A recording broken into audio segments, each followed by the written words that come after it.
Hello, I'm Edward Sterling, macro analyst for Bulwark Bullion. For nearly 2 decades, Russia pursued a very deliberate strategy in global financial markets. It bought gold aggressively. The country built one of the largest official gold reserves in the world, positioning bullion as a financial shield against Western sanctions and dollar dominance. But something unusual has just happened. Russia has started selling some of that gold. And while the quantity sold so far is relatively small, the signal behind the move could reveal something important about the financial pressures building inside the Russian economy.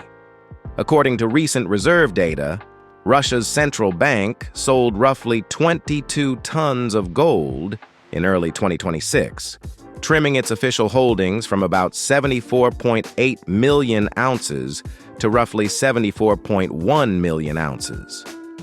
At today's gold price of roughly $4,783 per ounce, that amount of bullion represents about $3.4 billion worth of gold. That might sound like a large sale, but in reality, it barely scratches the surface of Russia's current fiscal pressures. Because during the first quarter of 2026 alone, Russia's federal budget deficit widened to about 4.6 trillion rubles, roughly $60 billion. In other words, the gold sold so far barely dents the gap. But the behavior itself is what markets are watching. Because for years, Russia wasn't selling gold, it was buying it. To understand why this shift matters, we need to look at what Russia was doing before. After the first wave of Western sanctions following the annexation of Crimea, Russian policymakers accelerated efforts to reduce exposure to Western financial infrastructure. Gold became central to that strategy. Over time, Russia expanded its reserves from roughly 400 tons in the mid-2000s to more than 2,300 tons by 2020, making the country one of the largest official holders of bullion in the world. The goal was simple: build reserves that cannot be frozen or confiscated by foreign governments. Unlike dollar or euro assets held abroad, physical gold stored inside Russia remains fully under national control. For nearly 20 years, the direction was clear: buy gold, reduce dollar exposure, strengthen financial sovereignty. Now that trend has reversed. Russia is selling. Before we go further, if you're enjoying this breakdown of the precious metals market, make sure to hit the like button and subscribe to the channel. We cover gold, silver, and the macro forces shaping global markets. The main force behind these gold sales appears to be fiscal stress. Russia's wartime economy has pushed government spending sharply higher. Defense expenditures have surged. At the same time, the state has expanded social spending and industrial subsidies to support domestic production under sanctions. But revenues have become more volatile. Russia's federal budget still depends heavily on energy exports, particularly oil, and those revenues have become less predictable since the invasion of Ukraine.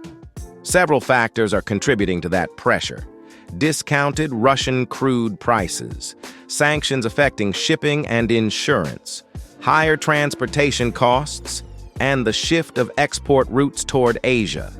Energy exports still generate enormous income, but margins have narrowed, and that pressure shows up quickly in the government's balance sheet. Sanctions dramatically changed Russia's financial toolkit. After the invasion of Ukraine, Western governments froze roughly $300 billion of Russia's foreign reserves held in international financial institutions. That move instantly limited the assets Moscow could access. But one category remained fully available: gold. Physical bullion stored inside Russia cannot be frozen by foreign governments. which means if policymakers suddenly need liquidity in a sanctions-constrained financial system, gold becomes one of the few strategic assets they can actually use. That appears to be exactly what is happening. Importantly, Russia is not flooding global markets with bullion. Instead, the central bank typically sells gold domestically to Russian financial institutions. Those banks can then exchange the metal internationally or use it to obtain liquidity through alternative financial channels, often involving Chinese yuan. The structure serves several purposes. It generates ruble liquidity for the federal budget. It preserves yuan reserves for currency stabilization. And it prevents large shocks in global gold markets. In effect, gold acts as a bridge asset inside Russia's financial system.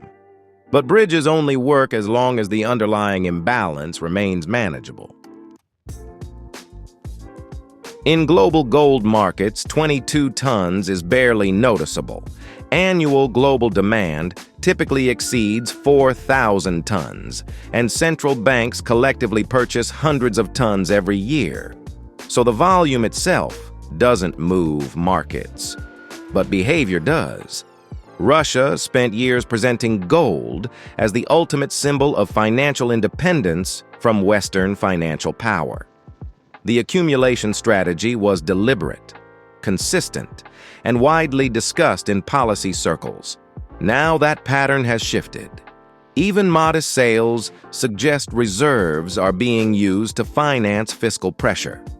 And that is a very different role for strategic bullion. The timing makes the story even more interesting, because globally, most central banks are still buying gold.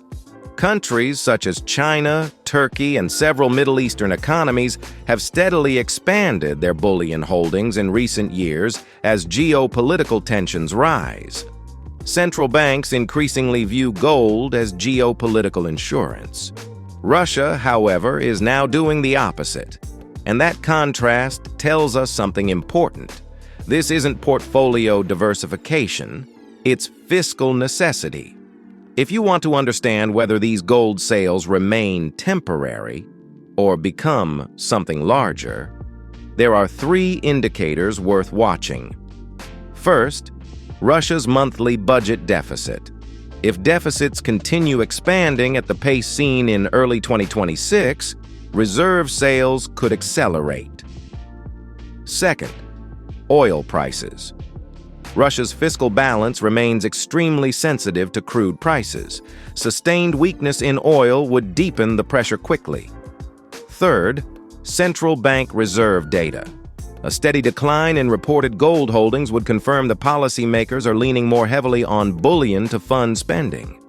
Russia spent nearly 2 decades building one of the largest gold reserves in the world. Those reserves were meant to protect the country from financial isolation.